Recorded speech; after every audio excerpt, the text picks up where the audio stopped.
So regional guidelines are being updated to include the managed phase-out of coal. So this means projects that are deemed to be phasing out coal can obtain transition financing from banks. In June, MES launched a consultation on its proposal to include the managed phase-out of coal-fired power plants in the Singapore Asia taxonomy. So according to MES, these coal-fired power plants must be economically viable, replaced by sufficient clean energy, phased out by 2040, and not have a total operating duration exceeding 25 years, among other criteria. So the plant owner must also commit to no new development of coal-fired power plants and a transition plan to reach full alignment to 1.5 degrees Celsius by 2030. So MES's consultation closed on July 28th, but I have a question for the panel, which is that MES's Managing Director, Ravi Menon, says accelerating the retirement of such coal-fired power plants is the mother of all transitions. But the proposed move sounds like it's dissonant with what the banks have already announced in previous years.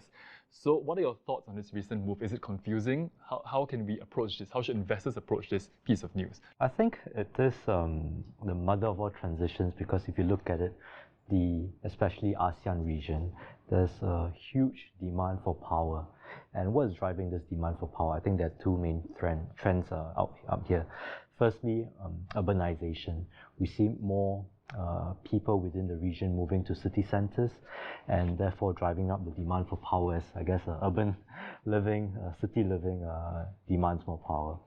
The fact is that in the ASEAN region, coal remains the primary source of energy for a lot of the member states. I think estimates range from maybe half to upwards of 75% of the power mix in the region is made up of coal. At the same time, the age of the coal plants within the region are relatively young. I think, again, on average, maybe 12 years old, when the lifespan of a coal plant can be upwards of 30 years or more. So I think what we're really trying to do is to see how to balance this need for power, this immediate and urgent need for power, against the need to reduce emissions. And against this backdrop of having live power plants operating in the region, how can we continue the electricity supply, while at the same time transiting out of this and relying on more renewable sources? Yeah, so I think on this topic of, coal phase out, right? I think Michael is absolutely right. Energy transition just won't happen overnight, given that, in this part of the world, in Southeast Asia, in Asia, we are still so heavily dependent on coal as a power supply. So there's the question of, energy supply and stability. There's also the question of livelihoods as well. A lot of economies still depend very much on this sector. So I think in terms of whether banks can actually finance this and whether this is dissonant with their transition, strategies for their portfolios, right? I just like to point out that, from the perspective of financial institutions, when they look at their finance emissions, absolute reduction in carbon emissions is not the only way to achieve, net zero or decarbonization targets. There are other, forward-looking metrics that can be used as well. So, for example, looking at portfolio alignment, which measures, percentage of your assets in your portfolio that have a credible transition plan. I think the key here is that, for these plans to phase out the coal plants, there needs to be a robust and credible way to define what that looks like. And then for the banks and other, FIs financing them, there needs to be specific carve-outs as well as specific targets that look at the finance emissions relating to this portfolio, so as to reduce the greenwashing risk and also to lend credibility and to enable the transition finance in this space to really scale in a meaningful way. So I'm going to have some figures here from MES when they launched the consultation. So they said coal accounts for nearly 60% of power generation in the region, and Asia's energy demand is projected to increase by 2.5 times by 2050. What are some other types of assets that would face similar scrutiny, like coal-fired power plants in the future? And what kind of support would they need as the financial industry looks to strengthen this area of transition finance? The journey to a low-carbon future is a complicated one. One of the key issues around the discussion for the early retirement of coal-fired power is affordability. Minister Luhut from Indonesia spoke recently at the Temasek Ecosperity Conference, and he emphasized the point that there still needs to be equity. And he talked about the global south and the economic disparity between the northern hemisphere and the southern hemisphere. And since COP26 in Glasgow, most of the international conversation has been on where is the money. We're starting to see elements of that now. Being mentioned, the GFANZ alliance. The GFANZ has now set up 2 Just Economic Transition Partnerships, or JETPs, which is going to invest $20 billion into Indonesia and $15 billion into Vietnam. Vietnam recently published its 8th energy plan, and in the earlier draft, there was still a heavy reliance on coal.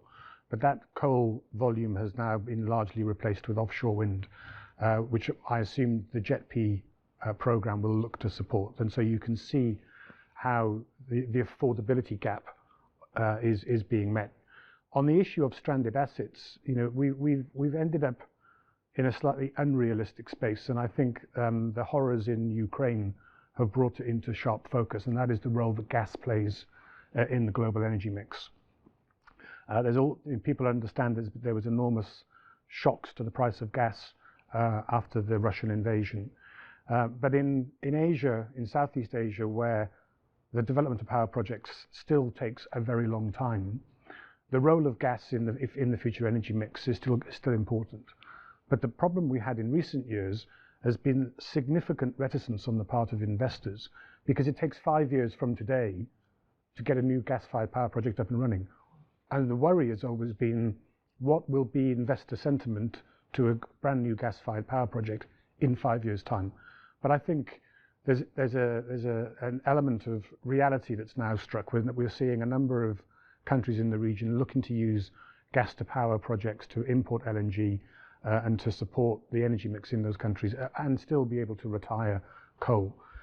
There's also opportunity when you talk about stranded assets. And so if you look at a lot of the investment being made at the moment into industries like cement and steel, where a number of companies recognize if they can produce low carbon alternative products, there is a big prize. And so there's the opportunity side of the coin as well as the risk side around these future assets. So we just have one last question for this topic. So on transition efforts and also looking at tools here, maybe Ping can answer this question. What are some of the instruments available at the moment to help market players move from brown to green? And what have been some form of assistance by local regulators even? Yeah, so I think you touched on the topic of transition finance, right? So I think transition finance can take the form of debt instruments such as transition bonds, transition loans. That said, we know that as we speak, there's still a lot of lack of clarity and standardization to define what exactly a transitional activity looks like. So that's where taxonomies will come in.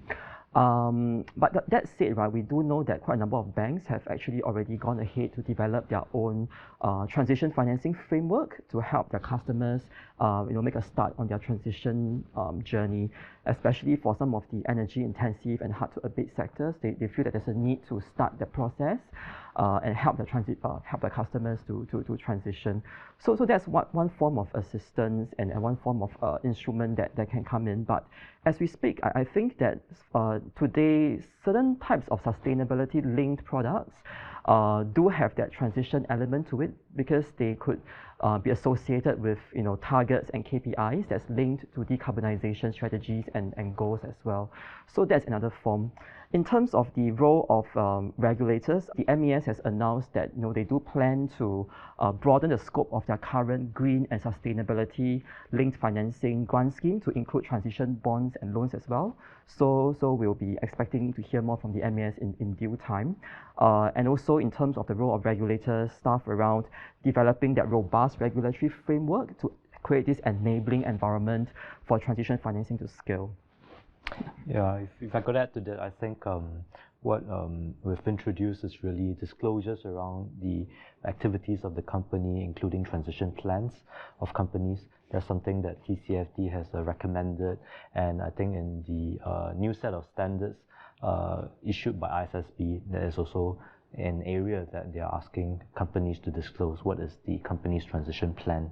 We do see that with, I guess, global attention on this, we expect greater regulation, greater scrutiny on the emissions of companies, and consequently, companies will need to change.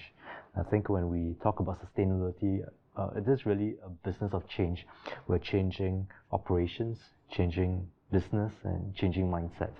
So on this journey of changing mindset of companies, what we can do is to raise awareness, provide capability building workshops or activities, and at the same time give a gentle push on disclosures to get them on board this journey. So thank you for tuning in to Planet Edge, a special panel discussion on sustainability and ESG investing by The Edge Singapore. For the latest news in investing in Singapore and the region, visit theedgesingapore.com and follow us on our social media channels.